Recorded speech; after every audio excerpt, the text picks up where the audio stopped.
Classical Music Mysteries. It was the end of 1778, winter in Munich, or so the story goes. 22-year-old Wolfgang Amadeus Mozart stood before a woman. His job hunt in Paris had been a failure. Just 6 months earlier, he had lost his mother, who had been traveling with him. Later biographies share a striking anecdote. They claim he showed up wearing a red French-style coat, desperately trying to project an image of success. The woman he came to see was Aloysia Weber. Mozart had once loved her so deeply that he wanted to marry her. Mozart expected their old intimacy to return, but Aloysia was distant. It is said she kept her distance, almost as if avoiding him. In music history, Aloysia Weber is often painted in a somewhat negative light. She's remembered simply as the woman who rejected Mozart. She was the older sister of Constanze, who would later become Mozart's wife. And at the time, Aloysia was already making a name for herself as a court singer. But when we look closely at the circumstances of the time, a different picture emerges. We cannot simply dismiss her as a cold, heartless woman. So why did she reject Mozart's advances? Today, we will explore the very real decisions Aloysia had to make as a professional musician. Chapter 1. The Girl Carrying the Weight of Her Family. Let's rewind to 1777, about a year before their bitter parting. Mozart had resigned from his position as a court musician in Salzburg. He set off on a journey to find new employment. Accompanied by his mother, he stayed in Mannheim. This city boasted an orchestra praised as one of the finest in Europe at the time. Here, 21-year-old Mozart had an encounter that would deeply impact the rest of his life. He met the Weber family. The father worked as a music copyist and theater prompter. The second daughter, Aloysia Weber, was around 17 years old. She possessed a voice that Mozart described in a letter to his father as a pure voice. But it wasn't just her tone. She had flawless pitch and rich expressive power. Upon hearing her sing, Mozart was deeply captivated. Initially, their relationship was strictly teacher and student, but by early 1778, Mozart's interest had blossomed into romance. According to his letters, he wrote to his father Leopold Mozart, waiting back in Salzburg. He outlined a bold plan. "She is still young, but she has incredible talent. I want to take her to Italy and launch her career as an opera singer." It was a highly unrealistic idea. An unemployed young man wanted to travel to the fiercely competitive Italian opera scene, bringing his love interest and her father along. Leopold replied with a harsh, scolding letter. "Your letter is driving me mad. This is the time to build your own reputation. Why are you sacrificing yourself for another man's family? Go to Paris and think only of establishing yourself." Leopold's criticism highlighted the harsh reality of being an 18th century musician. Without a reliable patron or a secure court position, making a living was incredibly difficult. But reality was just as pressing for Aloysia. Her father, Fridolin's income was meager. The family was struggling financially. Aloysia's voice was not just an art form, it was the crucial lifeline that supported her family. Chapter 2. Tragedy in Paris and a Practical Choice. Obeying his father, Mozart abandoned his Italian dream with Aloysia. He reluctantly headed to Paris. However, Paris was a city that had once celebrated him as a child prodigy. Now, as an adult, the public's interest had faded. He failed to secure the job he wanted. Financial struggles continued to mount. Then, tragedy struck. His mother fell severely ill and died in Paris. Mozart eventually left Paris. On his way back to Salzburg, he stopped in Munich in late 1778. By this time, Aloysia's life had completely changed. The court had relocated from Mannheim to Munich, and she had gone with them. She had caught the attention of the elector and established herself as a singer at the court theater. She was now a highly paid professional musician. She was the breadwinner of her family. Then Mozart appeared before her. He had failed to achieve success in Paris. He was simply on his way back to his old job in his hometown of Salzburg. Historical records offer an interesting perspective on why she distanced herself. Let's consider her situation. In that era, the paths to independence for a woman were extremely limited. Aloysia had carved out her own path through pure talent. But what if she had tied her fate to a financially unstable Mozart? It could have jeopardized her hard-won status and her family's livelihood. Some scholars suggest she simply made a practical choice. She prioritized her role as the family provider over her personal feelings. Around this time, Mozart completed the concert aria Popoli di Tessaglia.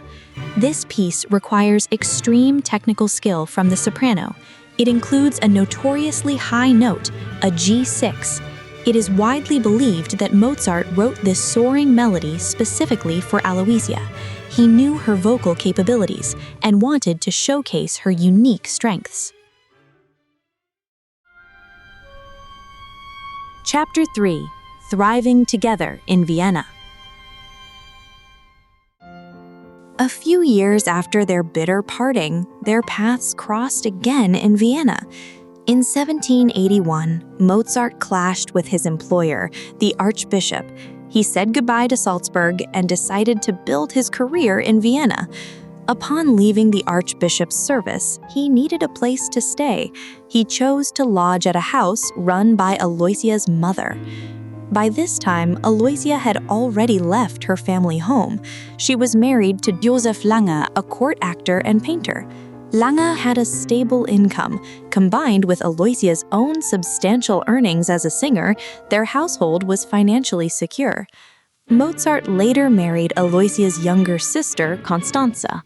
Later generations often gossiped that he simply chose the younger sister as a substitute, but records from their Vienna years suggest otherwise. In fact, Mozart and Aloysia had built a highly collaborative musical partnership. At the court theater in Vienna, Aloysia was thriving as a leading soprano. Mozart didn't just treat her as his sister-in-law, they worked together as true musical partners. In Vienna at the time, composers routinely hosted their own concerts for profit. Mozart often invited the popular Aloysia to perform as a soloist at his events. Audiences highly praised her singing, and Mozart composed several concert arias specifically for her. Their relationship was firmly rooted in mutual professional respect. They understood and utilized each other's incredible musical talents. Despite their complicated personal history, they had forged a practical, working alliance as musicians. Chapter 4. An instrument called the vocal cords. This musical partnership is believed to have deeply influenced Mozart's creative work. Mozart intimately understood the unique qualities of Aloysia's voice. It wasn't just about hitting high notes. She had the stamina to carry long phrases. She possessed the power to deliver lyrics with dramatic flair. When he wrote for her, he pushed to maximize these incredible abilities. Take the opera Don Giovanni, for example. When it was performed in Vienna in 1788, it was Aloysia who sang the role of Donna Anna. Look at the arias Mozart wrote for her and the operatic roles she played. Within their immense technical difficulty, the deep psychology of the characters is firmly woven in. Brilliant coloratura passages were not just empty showmanship, they were a powerful tool used to express complex, shifting emotions. Working with Aloysia helped Mozart develop a distinct style, using virtuosic technique to paint human emotion. This exact approach can be seen years later in roles like the Queen of the Night in The Magic Flute. Interestingly, the Queen of the Night was first performed by their eldest sister, Josefa Hofer. Yet Mozart's method of using vocal pyrotechnics for dramatic character building has deeper roots. It traces back to his early encounter with Aloysia and the stunning arias he wrote for her over the years.